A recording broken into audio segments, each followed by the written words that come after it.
నమస్తే దోస్తులు అందరికీ.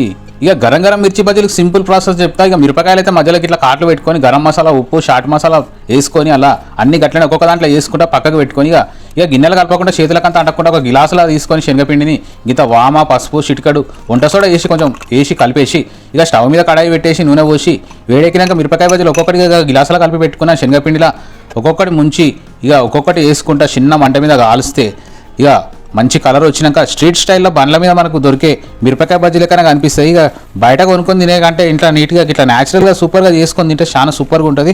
ఇక కడుపు కూడా నిండుతుంది. ఇక నూనెలో కాల్చి తీసి ఒక ప్లేట్లో వేసుకొని ఇక ఉల్లిగడ్డ ముక్కలు కట్ చేసి పెట్టుకొని కొన్ని ఉల్లిగడ్డ ముక్కలు వేసుకొని బజ్జీలు ఒక్కొక్కటి పెట్టుకొని బజ్జీలు తింటుంటే చాలా సూపర్గా ఉంటుంది. ఇక మీకు నచ్చితే ఒకసారి ఇట్లా ట్రై చేయరు. జర లైక్, షేర్, సబ్స్క్రైబ్ కొట్టుర్రి. మళ్ళీ కలుద్దాం. మీ లక్ష్మణ్ మంచి మంచి వంటకాలతో అయితే వస్తా. జర వీడియోలు అయితే చూస్తారు కానీ జర లైక్లు అయితే కొడతలేరు. జర సబ్స్క్రైబ్ కూడా చేయరు. ఇక మంచి మంచి వంటకాలతో అయితే వస్తుంటా. బాయ్.